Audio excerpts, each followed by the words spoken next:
আসসালামু আলাইকুম প্রিয় গাইস, আবারও শীতের শুরুতে আপনাদের স্বাগতম জানাচ্ছি।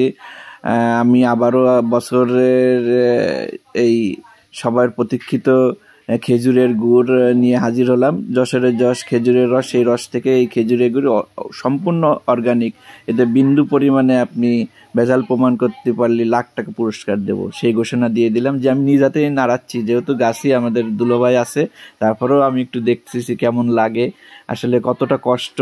আপনি প্র্যাকটিক্যালে না থাকলে বুঝবেন না অরিজিনাল অর্গানিক গুড় বানাতে কতটা পরিশ্রম করা লাগে একটা গাছির। সেটা আমি সাথে গত বছরে ছিলাম, এবছরও আজকে শরীর হলাম খুলনা থেকে এসে। তা আপনারা গুড় বানানো শেষ পর্যন্ত আমার সাথে থাকুন। দেখুন, প্রথমে আমরা কিন্তু গুড়টা তাহলে জ্বালায় নিলাম, তারপরে ঢেলে এখন বীজ করতেছি, এটা পাটালি তৈরি হচ্ছে। তারপরে কিন্তু আমরা দেখাবো কিভাবে এটা পাটালি বানানো হয়। হ্যাঁ, পাটালির জন্য বীজটা সম্পূর্ণ তৈরি হয়ে গেছে। এই যে দুলোভাই নাড়ায় দেখছে।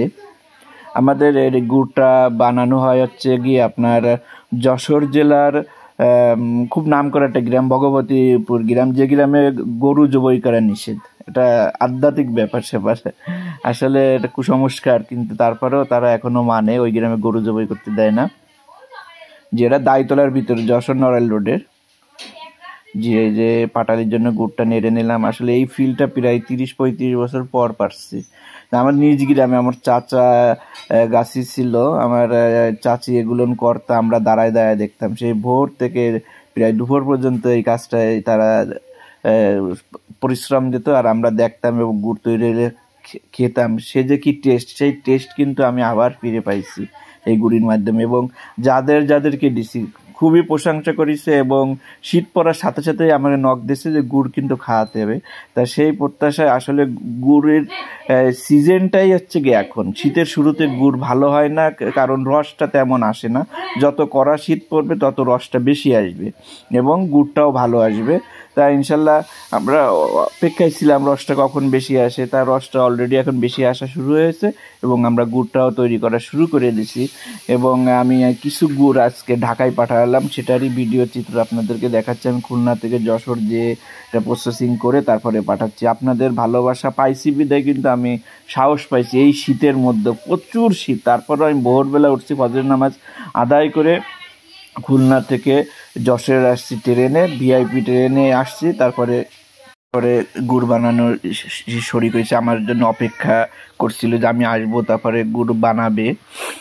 যাই হোক, আমি আসতে পারছি, এজন্য আল্লাহর কাছে লাখ লাখ শুকরিয়া। আপনাদেরকে নিজ হাতে এই সেবাটা দিতে পারছি।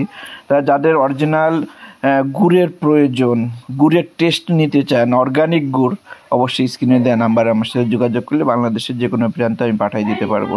তবে অবশ্যই আমাকে অগ্রিম টাকা পেমেন্ট করতে হবে। যে আপনি ক্যাশ অন ডেলিভারি কথা বলবেন, আমি ক্যাশ অন ডেলিভারি দিই না।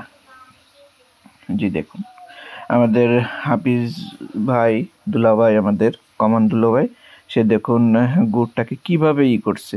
এবং আমাদের এই পাটালি গুড়টা বলে রাখি এতটা সুস্বাদু, এবং এই পাটালি গুড় যদি আপনি নর্মালে রেখে দেন তাহলে কিন্তু আপনার 15-20 দিন পর থেকে আস্তে আস্তে দানা পড়ে যাবে। কারণ হচ্ছে কি, আমরা এই পাটালি গুড়ে বিন্দু পরিমাণে কোনো মেডিসিন কিংবা কোনো চিনির একটা টুকরো ব্যবহার করি না, যার কারণে এটা দ্রুত গলে যায়। চিনি ব্যবহার করলে পাটালি অনেক দিন টেকে, কিন্তু আমাদেরটা 15 দিন পরেই গলে যায়। জি দেখতে পাচ্ছেন কিভাবে কত যত্ন সহকারে একদম উঠানের সাথে বারান্দা, সেই বারান্দায় বসে এগুলো বানানো হচ্ছে। তার অল্প কিছু গাছ, সেই গাছ থেকে রস সংগ্রহ করে এবং গুড় তৈরি করে। সে বিজনেসটা মূলত, সে একজন কৃষক, তার কিন্তু এটা বিজনেস না, তার এটা পেশা ধরতে গেলে। তার এটা শীতকাল আসলে গুড় চাষ করে, গুড়ির চাষ করবে, ফলের চাষ করে, সে শাকসবজি চাষ করে, সে ধান চাষ করে, সে 12 মাসই কৃষিকাজে ব্যস্ত থাকে। তার হাতের জিনিসটা আসলেই খুবই সুস্বাদু। আপনারা যারা টেস্ট করতে চান অবশ্যই আমার সাথে যোগাযোগ করলে আপনাদেরকে সুযোগ করে দেবো। তা ভিডিও আজকে এই পর্যন্ত। আপনাদের যারা নতুন ভিডিও দেখছেন অবশ্যই সাবস্ক্রাইবার করে আমার সাথে থাকবেন, ফেসবুকে ফলো দিয়ে সাথে থাকবেন। আর যারা পুরাতন আছেন অবশ্যই লাইক, কমেন্ট, শেয়ার করবেন। ভালো থাকুন, সুস্থ থাকুন, আবারও দেখা হবে। আল্লাহ হাফেজ। জি দেখুন, আমরা এখন ঝুলা গুড়টা দিব। এটি যাবে চিটাগাং। এই দেখুন আমরা কুরিয়ারে নিয়ে আসছি এবং সেভাবে ডেলিভারি দিয়ে দিলাম। আল্লাহ হাফেজ।